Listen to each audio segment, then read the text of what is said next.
Good afternoon. I'd like to call the Personnel Committee meeting for December 1st to order. I'm Stephen Havey, your committee chair. The first thing we'd like to do today on the agenda is the roll call, please. Mr. Havey? Here. Mr. Harris? Here. Mrs. Burdick? Mr. Here. Graves? Here. Mr. Ricky? Here. Mrs. Root? Here. Mr. Stockin? Here. Mr. Crandall? Here. 8 present. Thank you. We need to approve the minutes for November 3rd. Moved. Mr. Graves and Mr. Stockin. Any corrections or comments? All those in favor say aye. Aye. Opposed? Those meeting minutes are approved. Thank you. Up next, we have a couple of items from Mr. Budinger. Come right up, sir, and explain these to us. Absolutely. Good afternoon, everyone. Good afternoon. So before I begin, I'd like to make a couple of introductions. I have a couple of my newest staff members here, Ashley Yackerin and Cindy Jeffords. Go ahead, wave. There you go. Welcome. Great additions to my office. So the first thing is I'm seeking approval to enter into a contract with eGov for our civil service management system. We did discuss this during my budget presentation last month, a couple months ago, whenever we did that. So what it is, it's a software that takes all of our civil service processes and documents, puts it all in one nice package. Right now we use Excel, Word, and paper to do all those things. So this will put it all together. And at the end of the day, when we have this up and running, it's going to be really great because our end users can actually log on with limited approvals, of course. So our department heads, our towns, our villages, our school districts can get on there and we can do our civil service business through this this program that we have here. So it is in my 2022 budget. The county attorney has looked at the terms and conditions of the agreement. So I think we're good to go on all fronts. So I'm asking approval. So moved. Second. Mr. Graves and Mrs. Root. Discussion, please. Bobby, Mr. Chairman, Yes, Mr. Graves. is there an annual fee to keep updated? There's a schedule. It's a 10-year, if I remember correctly, I could pull it out here. There's a 10-year schedule. Oops, wrong things here. And I'll be budgeting this every year in my annual budget. You have any idea how much it is? That's like 5,900, and it goes up to 60-some hundred a year as we get into further years. So it's about $5,000 to $7,000 a year. Sounds like a good Sorry, I plan. don't have that right in front of me. Yeah. Okay. Other discussion? Anything?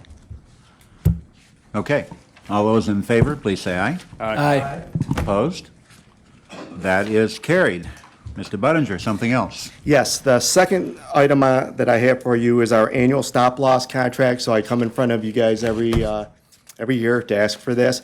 And what stop-loss is, just for anybody who doesn't know or that's new here, we are self-insured for our health insurance, so we buy insurance for that. So whenever we have claims, because we pay dollar for dollar for all of our claims, so if we have claims over $175,000 per individuals for the year, the stop-loss contract that we have will reimburse us for any of those dollars above $175,000. So it limits our potential liability for the year.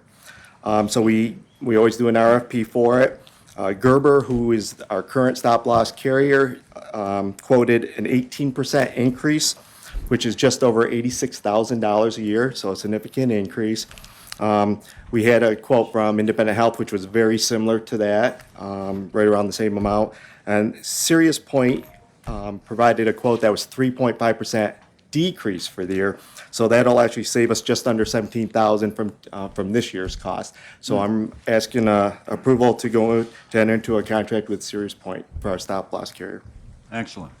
Mr. Ricky moves that, and Mr. Stockin seconds that. Discussion, please.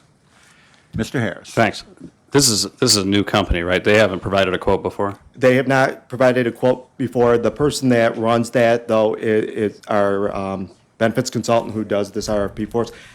He's worked for, I don't know if it was Gerber or one of those other ones, so it's someone that's been in the business for quite a while.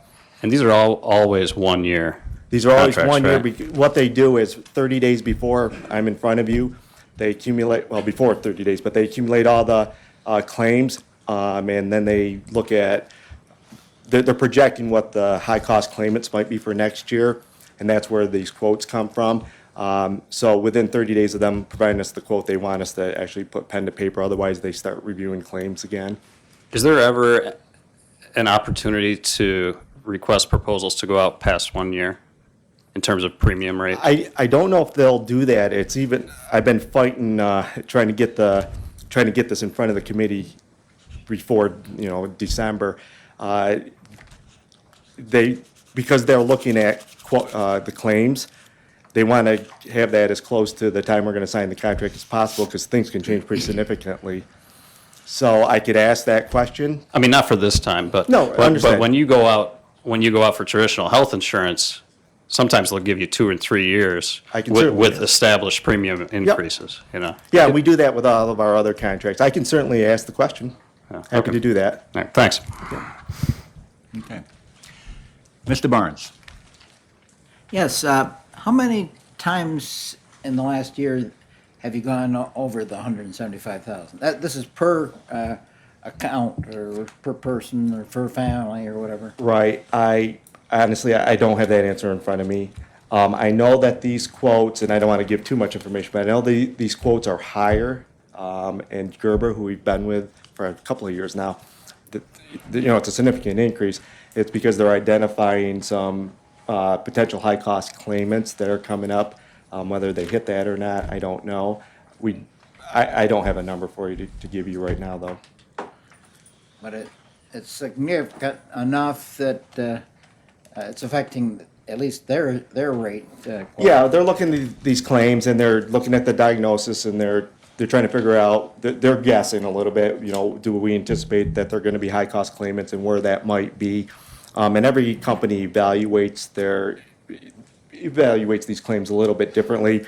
Obviously, Gerber is concerned about some of the things they're seeing. Independent Health had a very similar quote, so they're probably right on they're evaluating things very similarly. Serious Point, because we had conversations with our consultant about why their quote was so much lower. When they looked at it, they had a different viewpoint of the diagnoses, and they felt a little more comfortable with it. So, but he has their own risk tolerance, different companies. So that's, did I answer your question? Yeah, Okay. that question, I've got a follow-up question, and that is, what is the limit that they provide? In other words, anything over 175,000, they start picking up. Does it go up to $1 million, and then it's back in our lap again, or something of that nature? Specific lifetime max is unlimited. I don't believe there is, but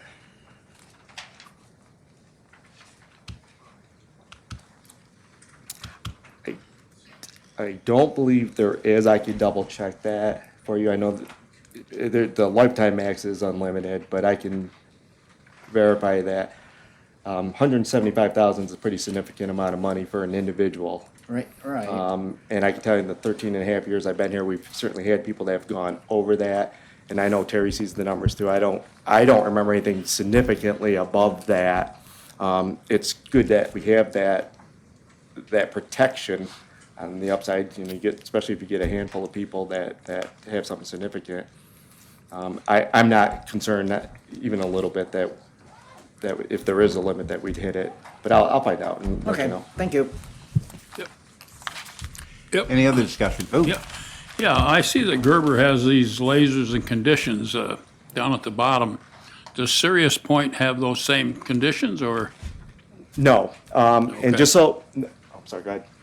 Yeah. No, whenever we ask for these quotes, we tell them we don't want a laser. And what a laser is, they're going to identify someone when they're looking through the claims and they're saying, okay, Bobby Budinger, I'll use me for an example, he's got something going on and we think he's going to be a high-cost claimant, so we're going to laser him, which means that we're going to pay above the 175 for everybody except for me because they identified. So really, they're carving me out.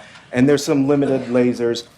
So some of these quotes have lasers in them that affects the amount. And we got Gerber actually came back with a limited laser where they would pay. they would pay over 175,000 if it's the same treatment, but if it was a different treatment, they wouldn't. And so Chris and I looked that over, and for the small amount of money that we would have saved, it exposed us to like $75,000 of that liability.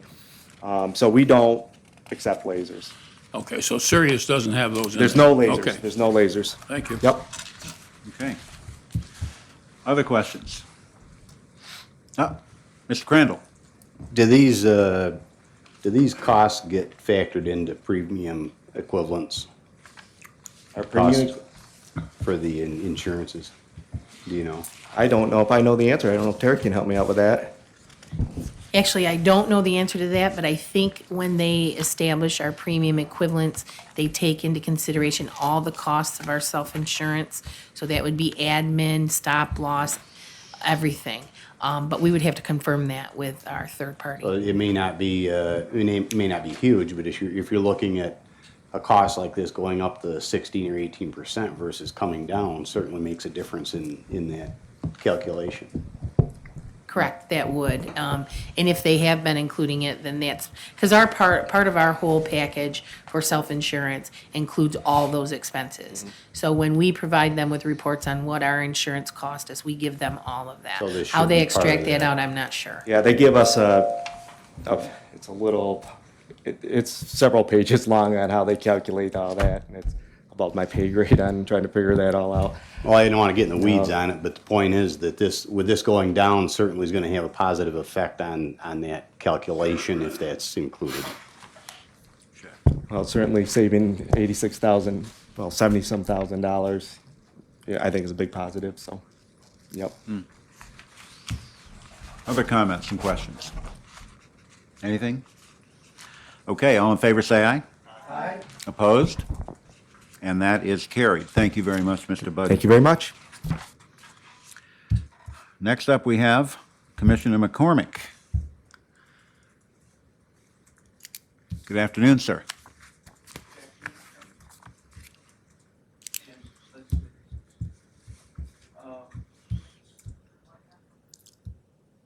Nope, push the button. There you go. Red There light. you go. You're good. Thanks. I'm here today with the Board of Elections to enter into a contract with M.A. Polis. Polsey. It's part of the grant that we received back in the spring, the $70-some thousand grant for cybersecurity for the Board of Elections.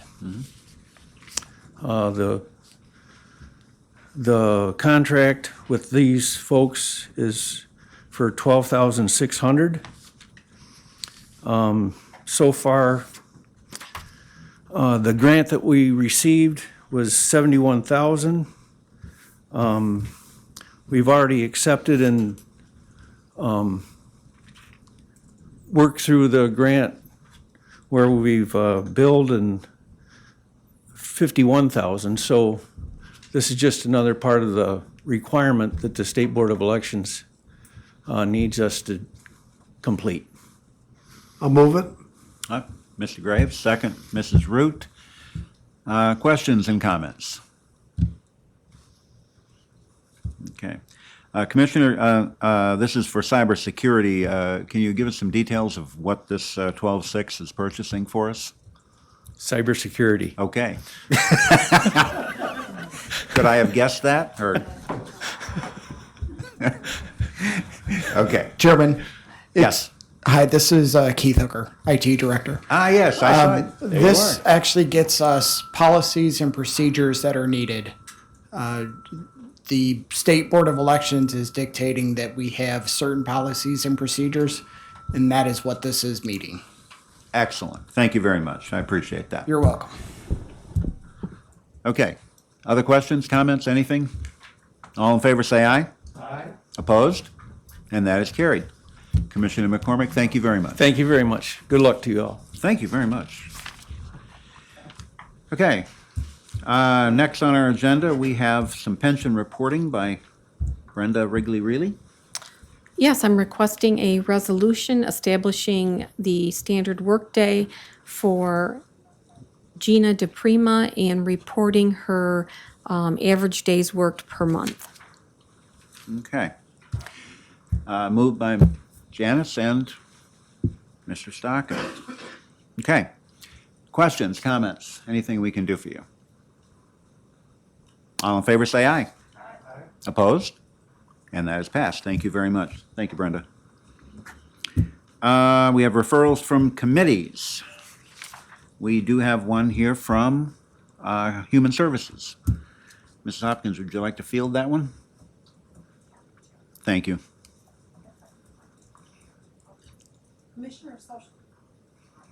Commissioner of Social Services Edna Hayes requested a resolution creating one full-time paralegal, that's grade 4, step 11. The paralegal will assist while preparing petitions, court orders, and other legal documents and duties in support of the attorney's office in order to meet the state and federal requirements. The salary of this is estimated between $40,100 and $55,508. And it is funded with 5% state and 49% federal funds. I move that. Oh, I can't. I'm not on the committee. That's right. Very good. Janice moves that. Who else? Second? We need a second. That would be Mr. Harris. Okay. Questions, comments, anything that we can discuss? I see the commissioner is here, Mr. Chairman. I just have a question about paralegals in general. I think there's one in the county attorney's office. There is not, actually. That's a separate matter down below, I think 2 referrals after this, to make a confidential secretary there, an assistant to the county attorney. But she wouldn't be a paralegal. Correct. Paralegal's actually a grade under that. The only other paralegal we have is in the public defender's office, and I don't believe that's been filled yet, but we have created the position. I think that's being advertised, and that's tested as well. Is that correct, Bobby? Yes, he's nodding his head. So there won't be a paralegal in the county attorney's office? Correct. Right. That solves it. Thank you very much. Okay. Mr. Chairman. Anything else? Thank you. Mr. Harris. The duties of this new position were duties that were fulfilled by the county attorney's office previously, or no? I'll answer that since there's no one else at the microphone. Yes. So prior to this, remember, we had all of our legal services for DSS housed in the county attorney's office. There were 2 secretaries there. One of the secretaries has been supporting the DSS staff since we moved some attorney positions down to DSS. And that secretary is also, I believe, taking a job in another department. So there'll be a vacancy in the county attorney's office. We do need support staff either there or down in DSS to support those DSS attorneys. Okay, so these were jobs that were fulfilled by a secretary in the county attorney's office previously. Correct. Is it necessary that these duties be performed by a paralegal now? I don't believe, I think you could probably also create a secretary position in the DSS department to fulfill this. However, I think maybe the paralegal might have some higher duties in supporting the attorneys. They might be preparing court orders and other things that secretaries might not have been doing in the past. So maybe a higher level of work. I guess my only concern is that we seem to continue to create positions now.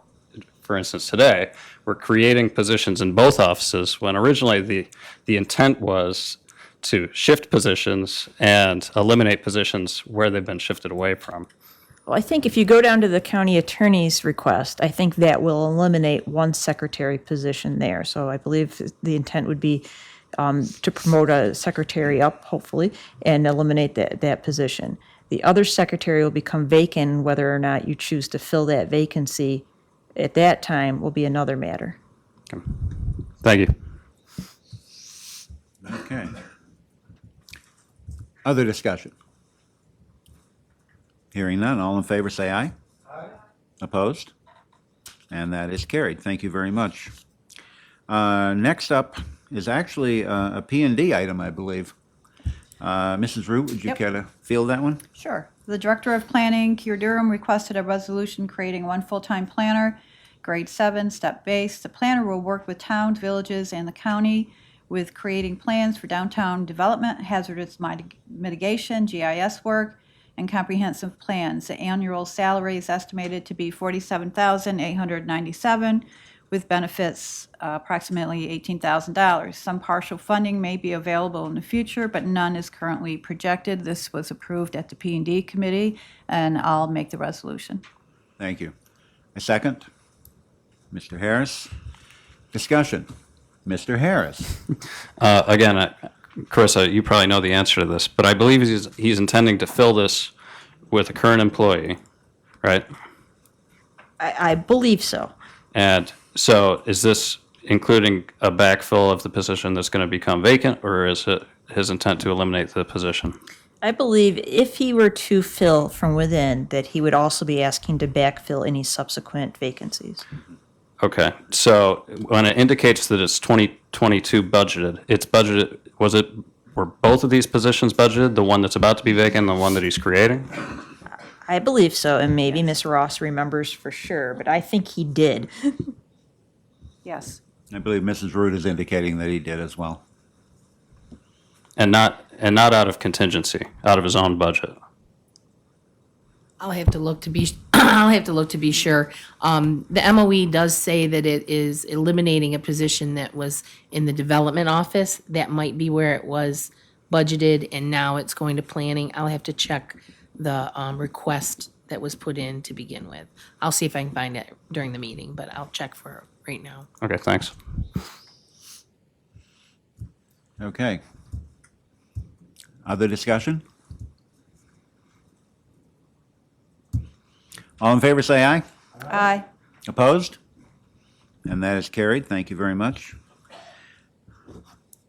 Last up in this group is County Attorney Thomas Minor. Sir.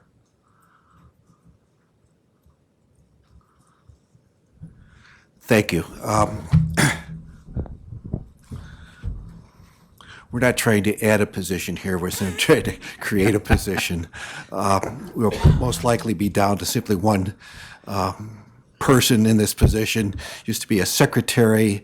The work that the person that currently holds the position in my office does has changed substantially over the years. And one of the things that, will give you a little bit background, the whole role of the county attorney, how the county attorney's office has been set up, has changed quite a bit. Historically, when I came in, I'd been in the office 17 years before I stepped in, became county attorney.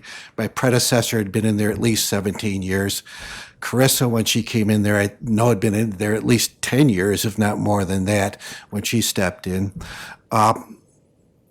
Carissa's replacement when he came in, had not come through the office, had no real municipal attorney experience, and unfortunately lasted, I think, maybe 6 months here.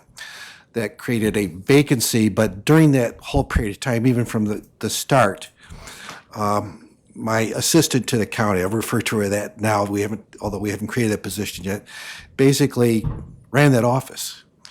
And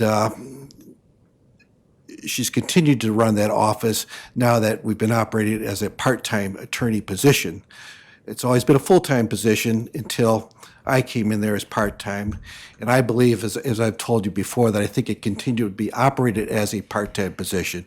But in order to do that, you really need to have someone there as the assistant to the county attorney, someone who's more than a paralegal, although she can do certainly what a paralegal can do, more than certainly a secretary, though she does that too, someone that has discretion, that's going to meet with legislators, county department heads, when the county attorney is not physically present in the building, as she does and would do, and someone that basically now prepares probably 99.9% of all the resolutions, prepares a number of the contracts. All of those are ultimately reviewed by the county attorney, but this person is doing pretty much what a county attorney would do, short of being the county attorney. It's a very critical position, and I would strongly urge that we move forward to create this position, because I think it's critical to running the county attorney's office as it's currently set up, and as I believe can efficiently run in the future. It would be a grade increase from a current grade 3 position to a grade 5 position. And I think in talking with Bobby, we looked at step 8 on that.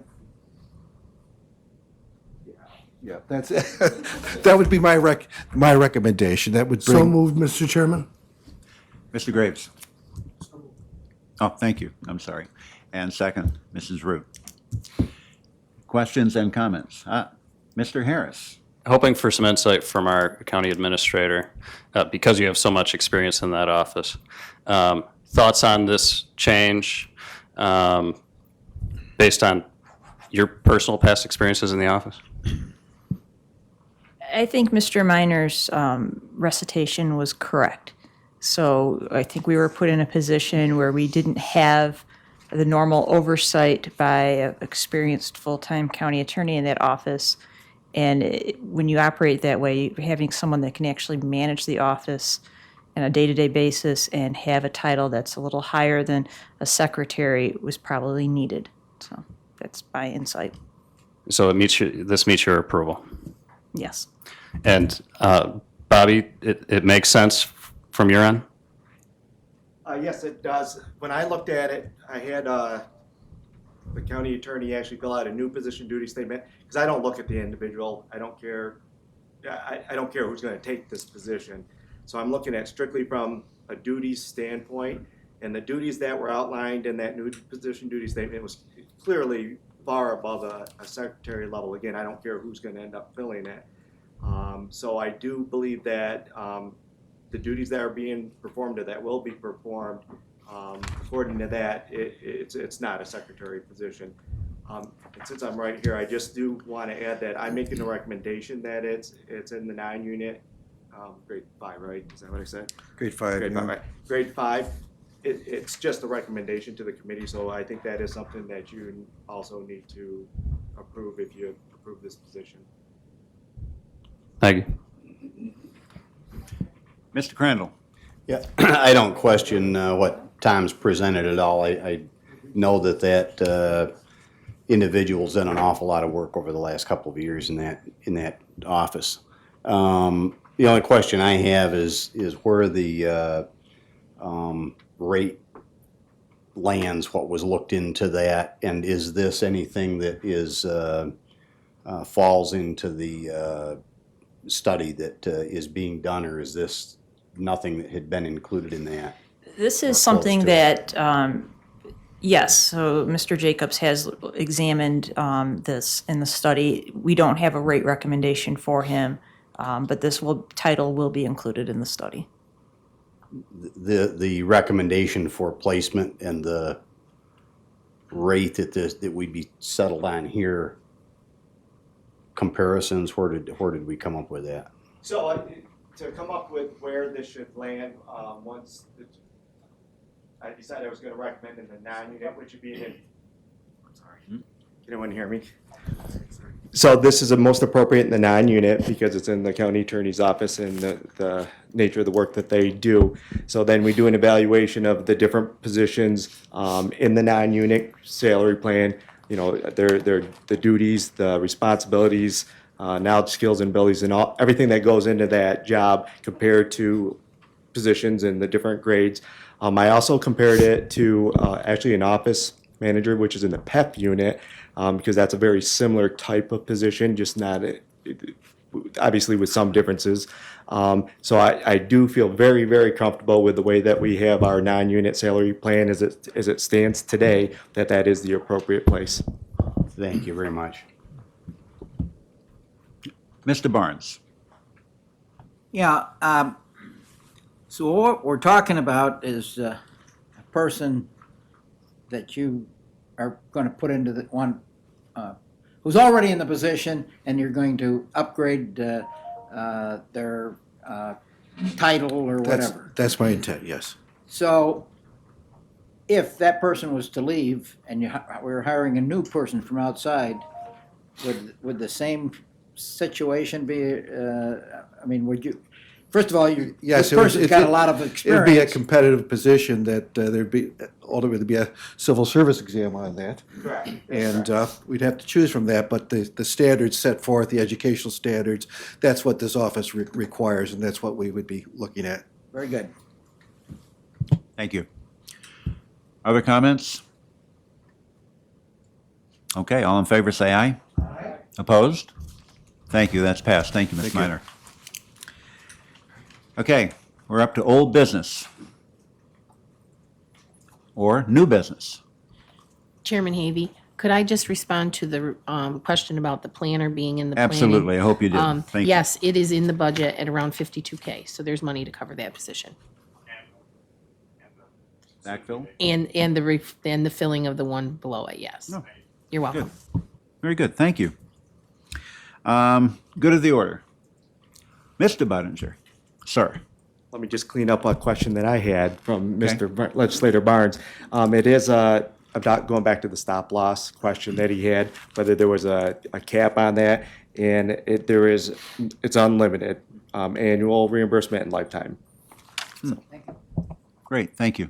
That, Mr. Chairman, if there's no further business to conduct, I move we adjourn. Outstanding. A second? Mrs. Root? All in favor, say aye. Opposed? Thank you all. We're adjourned.